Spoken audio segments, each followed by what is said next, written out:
স্নানযাত্রার দিন স্নানের পরে জগন্নাথ দেবকে কেন গজবেশ বা হস্তিরূপ ধারণ করেন তা জানেন কি? একদা কর্ণাটকে এক সদাচারী ব্রাহ্মণ ছিল যার নাম গণপতি ভট্ট, যিনি শ্রী গণেশের পূজা করতেন। তিনি জাগতিক সব কিছুর মধ্যে শ্রী গণেশকেই খুঁজে পেতেন।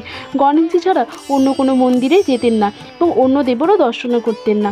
একদিন তিনি পুরী হতে আগত কিছু মানুষের মুখে শোনেন যে পরমব্রহ্ম নাকি জগন্নাথ রূপে পুরীতে বাস করেন। তাই তিনি গণপতি ভট্ট জগন্নাথ দর্শনে পুরীতে যান। যেই দিন গিয়ে পৌঁছন দিনটি ছিল স্নানযাত্রা। সেই দিন জগন্নাথ দেবকে দর্শন করেন, কিন্তু তাকে দর্শন করে গণপতি ভট্ট প্রসন্ন হলেন না, কারণ তিনি ভেবেছিলেন জগন্নাথের রূপ গজরূপ, কারণ তার কাছে পরম ব্রহ্মের রূপ হচ্ছে হস্তিরূপ বা গজরূপ। তাই দেখে তিনি জগন্নাথ দেবকে প্রণাম পর্যন্ত করলেন না এবং সমুদ্র ধারে চলে এসে মনে দুঃখ নিয়ে বসে থাকেন এবং বাড়ি ফিরে যাওয়ার কথা চিন্তা করেন। ভক্তের এই দশা দেখে জগন্নাথ দেব বিচলিত হয়ে ওঠেন এবং ভাবেন যে এমন সরল ভক্ত, এমন যার একনিষ্ঠ ভক্তি, তাকে এইভাবে হতাশ হয়ে ফিরে যেতে দেওয়া যাবে না। তাই তিনি নিজে ব্রাহ্মণ রূপ ধারণ করে গণপতি ভট্টর কাছে গিয়ে তাকে বুঝিয়ে সুঝিয়ে আবার মন্দিরে ফিরিয়ে আনেন এবং এইবার গণপতি ভট্ট দেখেন জগন্নাথ বলভদ্র গজরূপে সেজেছেন ও সুভদ্রা মহারানী কুমারী পদ্মরূপ ধারণ করেছেন।